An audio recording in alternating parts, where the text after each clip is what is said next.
Welcome back.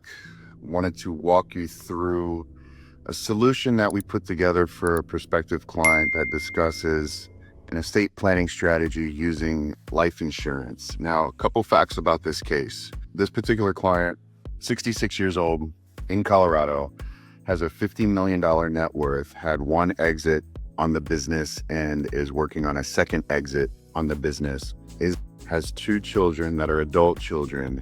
And based on our calculations, we're looking at approximately a $14 to $15 million estate tax liability. And what this client wants to do is preserve wealth and make sure that his children have the liquidity to pay the potential estate tax that would be due upon his death. So here's how we got there. Right now has a estate valuation of approximately $50 million and growing. That is not slowing down. That's getting bigger. Been very successful at everything that he's done. And so as a single person, assuming, and I don't think there have been, but assuming there haven't been already any gifts or estate planning tools put in place already, he has just shy of a $14 million estate tax exemption. So 14 million, well, really 13.9 from the 50 million leaves a taxable estate of $36 million at the 40% federal tax rate. This doesn't even count what potential taxes might be in Colorado from an estate tax perspective. 40% estate tax leaves a $14 million estate tax liability that his children would be responsible paying within 9 months after his date of death, and the IRS wants that in cash. So when you've heard of those terms of an estate sale or a fire sale on business assets, hard assets, real estate, ranches, buildings, things like that, it's because the beneficiaries have to pay that tax bill 9 months after the date of death, and they have to liquidate illiquid assets, and they have to do it at a major discount in order to move those assets. And so life insurance prevents that from taking place. So the solution that we're going to settle on is a premium finance structure. And I'm going to show you why we're going to settle on the premium finance structure here in a little bit when I get into the data in the spreadsheet. But premium finance life insurance, as you well know, if you've already been in this channel and looked at the different videos, remember, like, comment, share, subscribe. If you haven't been to this channel and this is your first video, premium finance life insurance uses third-party financing. It preserves the liquidity and while covering the estate tax, provides an income tax-free death benefit, and when we put it inside of an irrevocable life insurance trust, it is an estate tax-free, efficient wealth transfer tool. So the policy structure. So the policy structure that we're going to put in place is either going to be an index universal life insurance product or a whole life. Again, we are product agnostic. We are carrier agnostic. We want the best structure, the best design for each particular client in their given situation and circumstance. We're going to go between a $15 and $20 million gross death benefit. The premium financing is going to cover the premium payments. He's going to need to pledge collateral, which is not an issue for him, but he's going to need to pledge additional gap collateral to cover the gap between the outstanding loan balance and the policy cash surrender value. And then the irrevocable life insurance trust makes sure that those premiums and that policy remains outside of his taxable estate. So we're going to use all of the typical lenders in this space that we would typically use, and we'll continue to vet and see if there's additional lenders in this space. In fact, played golf with the guy yesterday who was telling me about some additional lenders that can possibly be used. So we're always looking at that. The loan amount's going to be approximately $1 million to $2 million per year to fund the premiums for 7 to 10 years. Again, the design component of what we're doing is not yet baked in, not completely finalized, but we're on the preliminary stages of that. Interest rate is going to be approximately between 5 and 7%.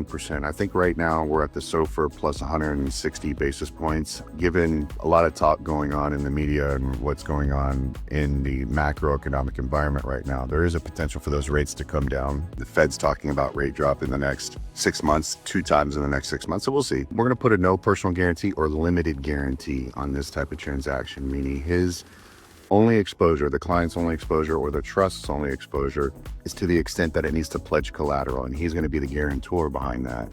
And being a guarantor to the irrevocable trust does not cause an estate tax issue for him. You can be a guarantor and it doesn't hit your estate tax exclusions. And then the exit strategy for the loan is going to be loan repayment via policy growth. Maybe look at refinancing it, maybe using some of his outside funds from his liquidity events and his exits that he's had. death, or a combination of all of those things. You know, the loan exit strategy, while we can say we're going to do X today, in 7 years, 10 years, 12 years, 15 years, facts and circumstances changes, and we may need to use a different exit strategy. The good news is that there's flexibility for different exit strategies.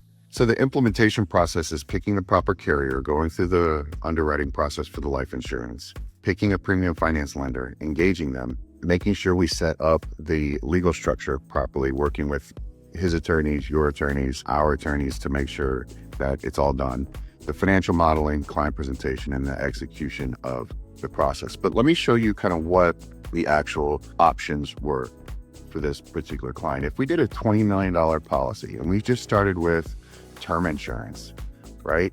For a 10-year term insurance policy, the annual premium is $167,000 a year for 10 years.